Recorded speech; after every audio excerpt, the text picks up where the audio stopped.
Assalamualaikum warahmatullahi wabarakatuh. Hi everyone. Today we will talk about psychoanalysis. We will focus on the theory of Freud on psychoanalysis. Sigmund Freud argues that the creation of this civilization is resulted in the repression of human instinct. And the most important part of human is the sexuality of the human. So, by directing civilization toward a very positive direction, there should be a process of sublimation.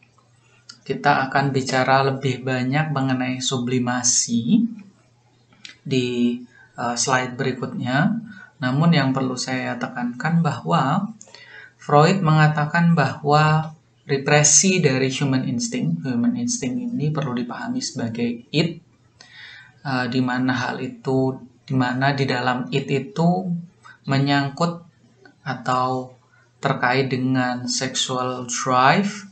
Kalian bisa membaca mengenai psychosexual stages dari Freud untuk mendapatkan pemahaman yang lebih mengenainya. Kita akan fokus pada hal yang lain pada kesempatan kali ini. Menurut Freud, kita itu dibagi menjadi 3 level pemikiran kita. Ya. Conscious, sadar, preconscious, awal dari kesadaran, sebelum kesadaran.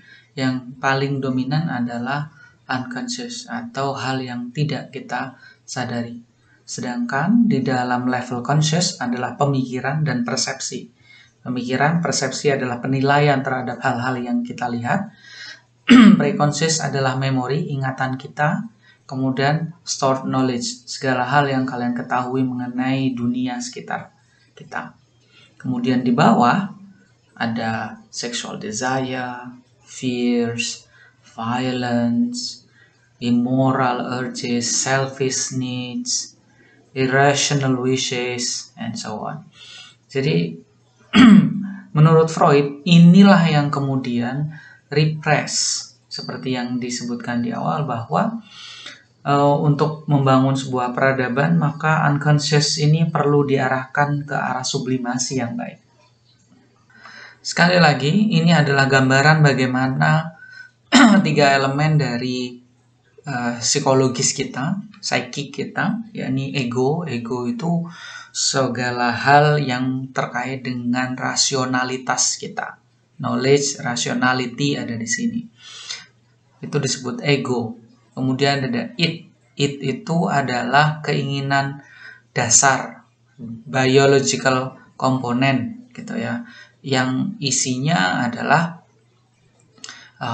finding pleasure, dia itu mengikuti pleasure principle. Jadi bagaimana kita merasa nyaman dan avoiding discomfort. Bagaimana kita menginginkan sesuatu yang menyenangkan untuk diri kita. Itu namanya id. Superego adalah hal yang mengatur kita secara sosial. Gitu. Disinilah baru yang muncul adalah consciousness ini ya. Yang terlihat itu consciousness. Dan ini semua ada pada unconscious. Sedangkan rationality ya, pengetahuan kita, lalu wawasan kita, ilmu kita itu pada level ego, ada preconscious namanya knowledge ya. Gambaran lainnya ada di sini ya. Bagaimana bahwa dalam memutuskan sesuatu kita selalu dipengaruhi oleh proses ini. Jadi our knowledge, conscious and preconscious, jadi yang muncul di dalam perilaku itu disebut ego, yang merupakan manifestasi dari pengetahuan kalian mengenai hal-hal di sekitar Anda, mengenai hal yang lain. Kemudian superego adalah aturan di masyarakat, ideals and moral, yang kemudian membantu apa yang akan kita lakukan. Dan yang lain adalah keinginan dasar kita ya.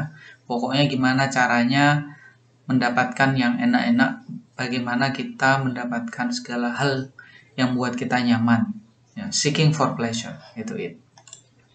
Perkembangan psikologis kita diawali mulai dari lahir, ya ini pasti id dominan, kemudian ego saat kita sekolah, dan super ego yang kemudian muncul secara bertahap dan membuat kita menjadi manusia. Apakah kita yang berbudaya, ataukah kita yang hanya mendewakan pengetahuan kita tanpa ada proses super ego yang kemudian manifestasi dari id ini. Yang selanjutnya adalah kejiwaan kita merupakan gambaran bagaimana setiap hari kita mengalami konflik batin ya. Kalian mau belajar atau tidak, mau nonton video atau tidak, itu kan bentuk konflik batin setiap hari yang dipengaruhi oleh id, ego, dan super ego. Baik, dalam kajian pop culture, maka kita perlu melihat bagaimana sikap-sikap dari proses defense, proses perperangan antara id, ego, dan super ego itu kemudian termanifestasi dalam perilaku. Ya, salah satu perilaku misalnya narsisme. Contohnya kalau kalian projection, attribute feeling thought onto someone else, biasanya ini pada fans. Ya, kalian ini merasakan bahwa saya ini bisa sukses karena dia tidak bisa. Dia menginginkan orang lain yang sukses. Akhirnya dia menjadi fans seperti itu. Narsistik yang lain adalah dia mengatakan dirinya adalah orang yang bisa tenar juga dengan cara yang dia bisa, walaupun kadang caranya tidak baik. Salah satu poin yang penting dari Freud yang mengatakan bahwa kemajuan zaman ini dilalui dengan sublimasi dari id, ego, dan super ego, yakni dengan mengarahkan keinginan kita kepada cara yang baik. Jadi kita ini pengennya sukses ya, bagaimana supaya sukses? Kalau tidak bisa sukses, maka kita berusaha membantu orang lain untuk sukses. Kita ingin bahagia dengan cara menginginkan orang lain juga bahagia. Nah, inilah sublimasi ini yang kemudian dianggap menjadi faktor utama dalam perkembangan kebudayaan. Dalam kajian kita, pop culture harusnya mampu menjadi gambaran terhadap hal-hal yang dikatakan oleh Freud, bahwa setiap manusia yang muncul, setiap teknologi yang muncul, kemudian mampu menjelaskan, mampu menunjukkan sikap-sikap dominan pada tiap-tiap budaya, mana yang muncul pada produk budaya. Nah, chart ini mampu membantu kalian untuk mengenali sebenarnya produk budaya, iklan, atau video, musik, atau film. Nah, mereka akan menyampaikan yang mana yang paling dominan dalam setiap budaya. Misalnya, orang-orang yang melakukan hate comment di sosial media, mereka itu menunjukkan mana anxiety, immature, atau mature, atau malah narsistik.